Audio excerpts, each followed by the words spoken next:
नमस्ते विद्यार्थी मित्रों, आज के होम लर्निंग एपिसोड में हम आपका तहे दिल से अभिवादन करते हैं। आज की इकाई शुरू करने से पहले विद्यार्थी मित्रों, हमें आज के कोरोना महामारी के समय में इन 3 चीज़ों का पालन अवश्य करना है। जब भी घर से बाहर निकलना है, मास्क अवश्य पहनना है, अपने हाथ को बार बार साफ करते रहना है और जब भी भीड़ भाड़ वाली जगह में जाओ तो 2 गज दूरी का अंतर बनाए रखो। विद्यार्थी मित्रों, आज की इकाई का अध्ययन शुरू करने से पहले मैं आपको कुछ कहना चाहती हूँ। हमारे भारतीय महापुरुषों को जीवन को अगर देखा जाए तो उन्होंने अपने जीवन में अनेक कठिन मुसीबतों का सामना करके अपने जीवन को सफल एवं समृद्ध बनाया है। उदाहरण के रूप में हम अपने महान वैज्ञानिक डॉक्टर APJ अब्दुल कलाम के जीवन को देखते हैं तो उन्होंने अपने जीवन में अनेक कठिन परिस्थितियों का, मुश्किलों का सामना किया है और वह हमारे भारत देश के राष्ट्रपति बने थे।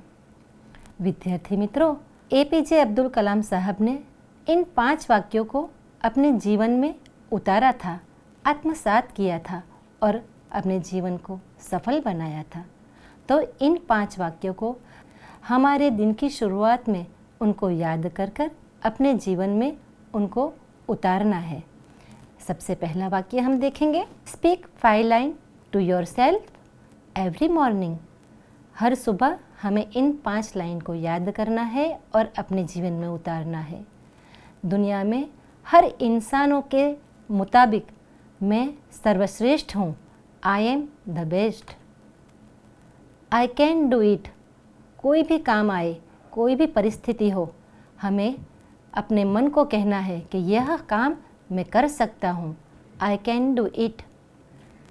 तीसरा वाक्य है, God is always with me. भगवान हर हाल में, हर जगह मेरे साथ है। चौथी लाइन है, आई एम अ विनर।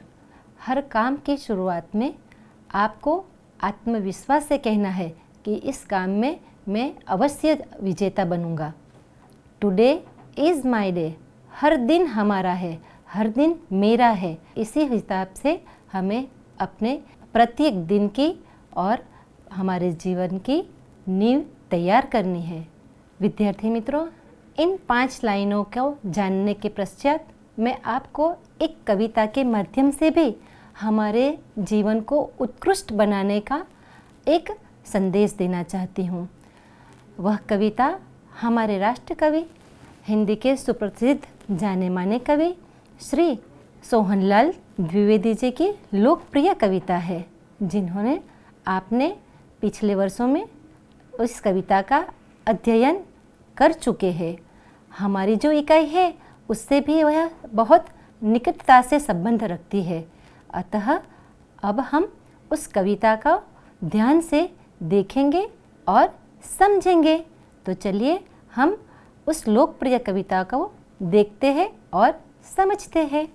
लहरों से डरकर नौका पार नहीं होती, कोशिश करने वालों की कभी हार नहीं होती।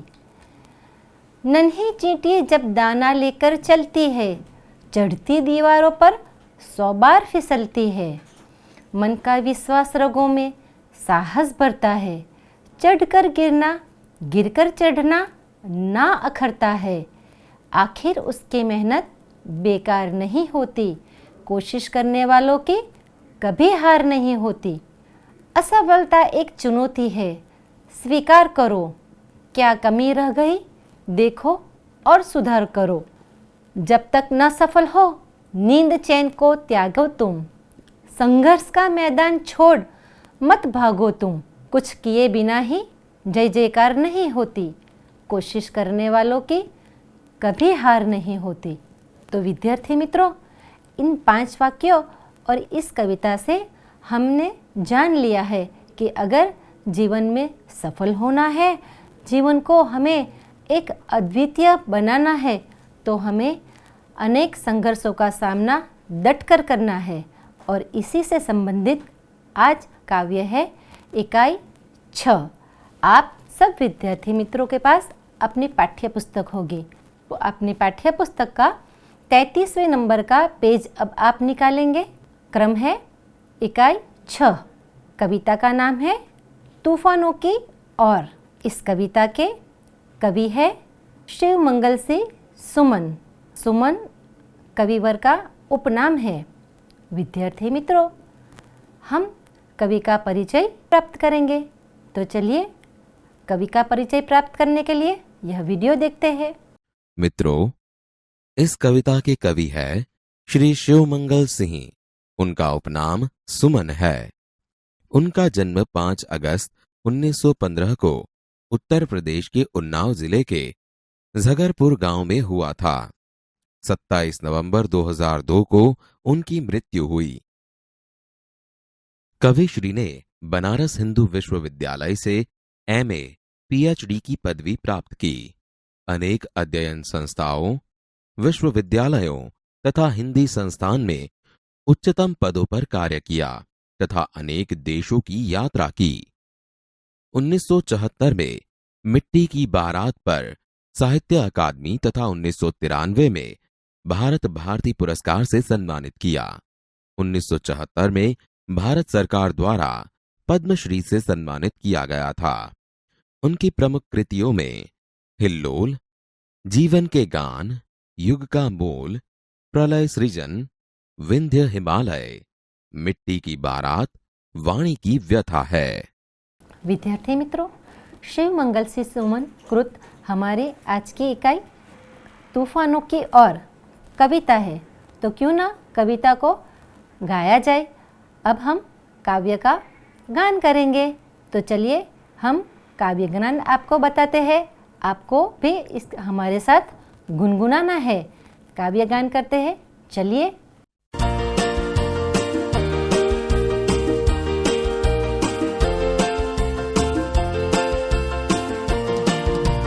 हो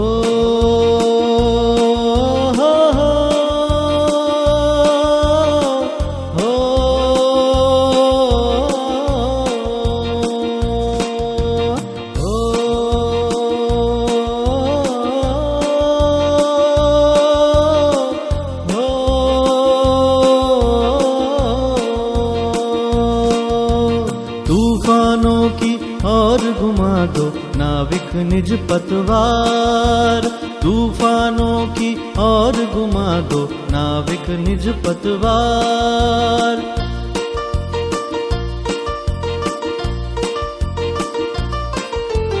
आज सिंधु ने विश्व गला है, लहरों का यौवन मचला है। आज सिंधु ने विश्व गला है, लहरों का यौवन मचला है। आज हृदय में और सिंधु में, आज हृदय में और सिंधु में साथ उठा है ज्वार। आज हृदय में और सिंधु में साथ उठा है ज्वार। तूफानों की और घुमा दो नाविक निज पतवार। नाविक निज पतवार।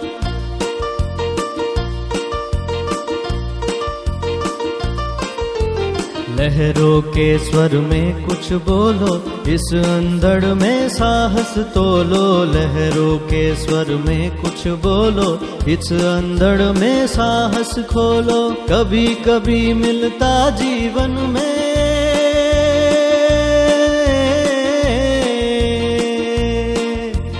कभी कभी मिलता जीवन में तूफानों का प्यार। तूफानों का प्यार, तूफानों का प्यार। तूफानों की और घुमा दो नाविक निज पतवार। नाविक निज पतवार।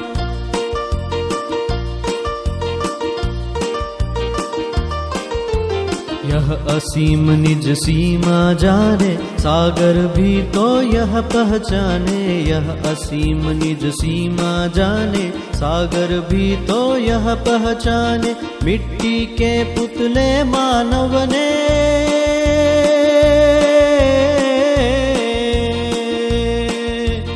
मिट्टी के पुतले मानव ने कभी न मानी हार। मिट्टी के पुतले मानव ने कभी न मानी हार। तूफानों की और घुमा दो नाविक निज पतवार, नाविक निज पतवार।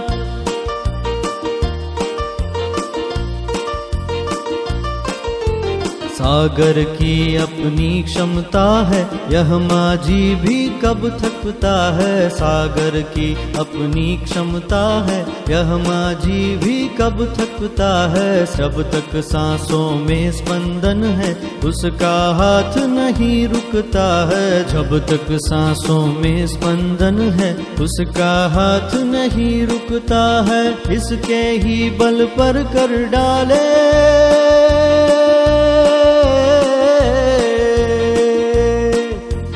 इसके ही बल पर कर डाले सातों सागर पार।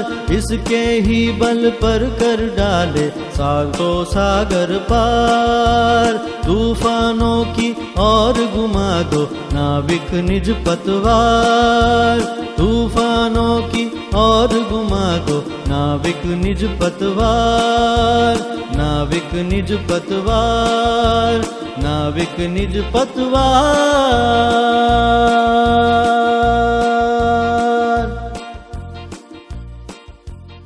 आप सबको काव्यगान सुनकर मजा आया होगा। तो विद्यार्थी मित्रों, अब काव्यगान सुनने के बाद हमें काव्य में कवि ने अपना कौन सा भाव रखा है, कवि हमें क्या कहना चाहते हैं, वह भी समझना है। तो हम काव्य का भावार्थ समझेंगे। तो चलिए हम इस वीडियो के माध्यम से काव्य का भावार्थ भी देखते हैं। तो तैयार हो जाइए। तूफानों की ओर घुमा दो नाविक निज पतवार। आज सिंधु ने विष उगला है, लहरों का यौवन मचला है। आज हृदय में और सिंधु में साथ उठा है ज्वार। तूफानों की ओर घुमा दो नाविक निज पतवार। समझूती। कवि यहाँ मुसीबतों या परिस्थितियों का निडरता से सामना करने की बात समझाते हुए कहते हैं कि हे नाविक, समुद्र के तूफान का सामना करने के लिए तुम अपनी पतवार तूफानों की दिशा में मोड़ दो। आज सिंधु ने विष बाहर निकाला है, अर्थात विषम परिस्थिति पैदा की है। सागर की लहरें भी उमड़ उमड़ कर नाव को डुबाना चाहती हैं। आज समुद्र में ज्वार उठा है, साथ में कवि के हृदय में भी ऐसी परिस्थितियों का सामना करने की भावना का ज्वार उठा है। लहरों के स्वर में कुछ बोलो, इस अंधड़ में साहस तोलो। कभी कभी मिलता जीवन में तूफानों का प्यार। तूफानों की ओर घुमा दो नाविक निज पतवार। समझूती। लहरों का जोर बढ़ रहा है। तुम भी इन लहरों के जैसे ही अपना साहस दिखाओ और इस तूफान में अपना साहस या हिम्मत दिखाओ। तूफानों का प्यार जीवन में कभी कभी ही मिलता है, अर्थात कठिनाइयों का सामना करना भी एक अनुभव है। हे नाविक, तुम अपनी पतवार तूफानों की ओर घुमा दो। यह असीम निज सीमा जाने, सागर भी तो यह पहचाने। मिट्टी के पुतले मानव ने कभी न मानी हार। तूफानों की ओर घुमा दो नाविक निज पतवार। समझूती। यह समुद्र भी अपनी सीमा को जानता है। वह असीम होते हुए भी अपनी सीमा को जानता है। मनुष्य मिट्टी का पुतला है, उसने कभी भी किसी से हार नहीं मानी है। हे नाविक, तुम भी इसकी सीमा को पार करने के लिए अपनी पतवार को तूफानों की ओर मोड़ दो। सागर की अपनी क्षमता है, पर मांझी भी कब थकता है। जब तक सांसों में स्पंदन है, उसका हाथ नहीं रुकता है। इसके ही बल पर कर डाले सातों सागर पार। तूफानों की ओर घुमा दो नाविक निज पतवार। समझूती। सागर बहुत ही शक्तिशाली है, पर नाविक भी कहाँ रुकने वाला है। जब तक मांझी की सांसों में स्पंदन है तब तक वह नाव चलाता ही जाएगा, अर्थात बिना डरे वह तूफान का सामना करेगा। इसी प्रकार नाविक के बल पर ही सातों सागर पार हो जाते हैं। मनुष्य किसी से भी हार नहीं मानता। इसी प्रकार मनुष्य ने सभी जगह विजय प्राप्त की है। विद्यार्थी मित्रों, काव्य गान आपने बहुत अच्छी तरह से सुना और उसे गुनगुनाया भी। काव्य समझौती भी आपने प्राप्त कर ली। काव्य का जो निहित भाव है वह भी हमने समझ लिया। विद्यार्थी मित्रों, तो अब हम काव्य में कवि ने जो शब्द का उपयोग किया है तो उनका समानार्थी शब्द देखना चाहेंगे। तो आपको हम वह भी बताते हैं ताकि आप इस काव्य को बड़ी अच्छी तरह से समझ सके और उसका जो स्वाध्याय और अभ्यास है वह भी बड़ी आसानी से कर सके। विद्यार्थी मित्रों, हम यहाँ कुछ समानार्थी शब्द आपके सामने रख रहे हैं। आपको अपनी पाठ्य पुस्तक में से इकाई 6 तूफानों की और उस काव्य को देखना है और उस शब्द को कवि ने कौन सा शब्द का उपयोग किया है वह ढूंढना है और अपने कॉपी में लिख से जाना है। तो आप सबके पास पाठ्य पुस्तक, कॉपी, पेन या पेंसिल होंगे ही। तो अब हम शब्द के अर्थ यहाँ पर आपको दे रहे हैं, मगर ढूंढना आप ही को है। चलिए विद्यार्थी मित्रों, तो मैं यहाँ पर आपको शब्द दिखा रही हूँ। इन शब्दों के लिए काव्य में उपयोग किए गए शब्द यहाँ लिखिए। विद्यार्थी मित्रों, सबसे पहला शब्द है अपना। अपना शब्द के लिए कविवर सुमन जी ने काव्य में कौन सा शब्द का उपयोग किया है आपको पाठ्य पुस्तक में से ढूंढना है और उसका उत्तर अपनी कॉपी में लिख से जाना है। विद्यार्थी मित्रों, अपना शब्द के लिए काव्य में उपयोग किया गया शब्द है निज। इसके बाद दूसरा शब्द आएगा आंधी। आंधी शब्द के लिए काव्य में कौन सा शब्द का उपयोग किया गया है आप अपनी कविता में उसे ढूंढिए। जी हाँ, अंधड़ शब्द आंधी शब्द के लिए काव्य में प्रयोग किया गया है। तत्पश्चात शक्ति। शक्ति शब्द के लिए काव्य में उपयोग किया गया है शब्द क्षमता। इसके बाद का शब्द है समुद्र। समुद्र शब्द के लिए कविता में उपयोग किया गया शब्द, तो कौन सा उत्तर आया इसके लिए? जी हाँ, सिंधु और सागर। एक और शब्द है मल्लाह। मल्लाह शब्द के लिए काव्य में कौन से शब्द का प्रयोग हुआ है? देखिए, नाविक, माझी। इन दो शब्दों का कविवर ने काव्य में प्रयोग किया है। आप अपनी कविता में इन शब्दों के नीचे अंडरलाइन भी करते चलेंगे और उसे कॉपी में लिखते भी चलेंगे। चेतना। चेतना शब्द के लिए कौन सा शब्द उपयोग हुआ है कविता में? तो उसके लिए स्पंदन। स्पंदन का दूसरा समानार्थी शब्द धड़कन भी है। इसके बाद एक नया शब्द हम जानने की कोशिश करते हैं, नाव चलाने की लकड़ी। काव्य में कौन सा शब्द का उपयोग किया है? पतवार। इसके बाद एक और शब्द जानने का हम प्रयत्न कर रहे हैं, जहर। जहर शब्द के लिए काव्य में प्रयोग हुआ है शब्द विष। तूफान शब्द के लिए काव्य में प्रयोग किया गया शब्द है ज्वार। सीमाहीन, जिसकी कोई सीमा नहीं है, सीमाहीन शब्द के लिए हमारे इस काव्य में शब्द का प्रयोग हुआ है असीम। आपको अपनी कविता में असीम शब्द को ढूंढना है, उसको अंडरलाइन करना है और अपनी कॉपी में लिखते भी चलना है। अंत में एक और शब्द आ रहा है तरफ। तरफ के लिए कविता में शब्द का प्रयोग हुआ है और। विद्यार्थी मित्रों, कविता को अच्छी तरह से समझने के लिए, उसके भावार्थ को समझने के लिए हम एक और मुहावरा करेंगे। एक प्रश्न आपके सामने रखा जाएगा जिसके 4 विकल्प दिए जाएंगे। आपको प्रश्न भी पढ़ना है और उसका सही विकल्प भी चुनना है। तो चलिए हम इस मुहावरे को आपके सामने पेश कर रहे हैं। योग्य विकल्प के सामने कोष्टक में सही का चिन्ह कीजिए। प्रश्न आता है सबसे पहला, कवि ने नाविक को पतवार कहाँ घुमाने को कहा है? उसके विकल्प आप देखिए। क तूफानों की ओर, ख बागों की ओर, ग आसमान की ओर, घ जमीन की ओर।